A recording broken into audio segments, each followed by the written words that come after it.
Quand on pense aux flux migratoires, on imagine souvent une carte comme ça.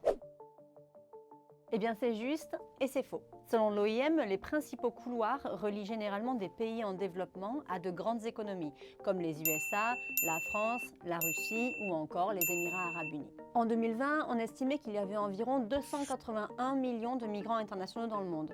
Ça représente 3,6% de la population mondiale.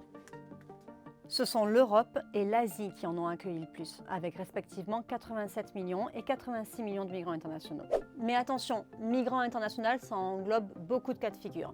Ça peut être par exemple quelqu'un qui a obtenu un titre de séjour pour raison familiale, ou bien un jeune Canadien qui vient étudier en France pendant un semestre, ou encore un travailleur chinois qui part vivre une expérience professionnelle au Brésil.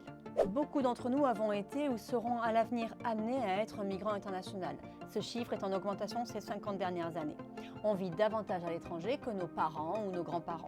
Ok, mais quand on parle de flux migratoires, on parle aussi de ceux qui sont forcés de quitter leur pays. Les demandeurs d'asile, les réfugiés. Et ce qui est intéressant de voir pour cette catégorie de population, c'est que dans la majorité des cas, ces personnes restent proches de chez elles. Pour une raison simple, elles espèrent sans doute pouvoir reprendre le cours de leur vie une fois que les conditions seront favorables. Prenons l'exemple du Soudan qui est en guerre depuis avril 2023. La situation y est si grave qu'en quelques mois, plus de 7 millions de personnes ont été déplacées selon l'ONU. Et où sont-elles allées? Dans les pays voisins du Soudan majoritairement, dont le Tchad, le Soudan du Sud ou encore l'Éthiopie.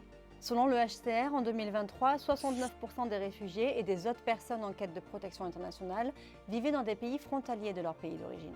Voici les pays qui, comparativement à leur population, accueillent le plus de réfugiés et de personnes en quête de protection. Aruba, le Liban, le Monténégro, Curaçao, la Jordanie. Le Liban et la Jordanie notamment accueillent un grand nombre de Syriens. Donc, contrairement à ce que sous-entendent certains discours anti-migrants, force est de constater que la majorité des demandeurs d'asile et des réfugiés ne viennent pas dans l'Union européenne, bien au contraire.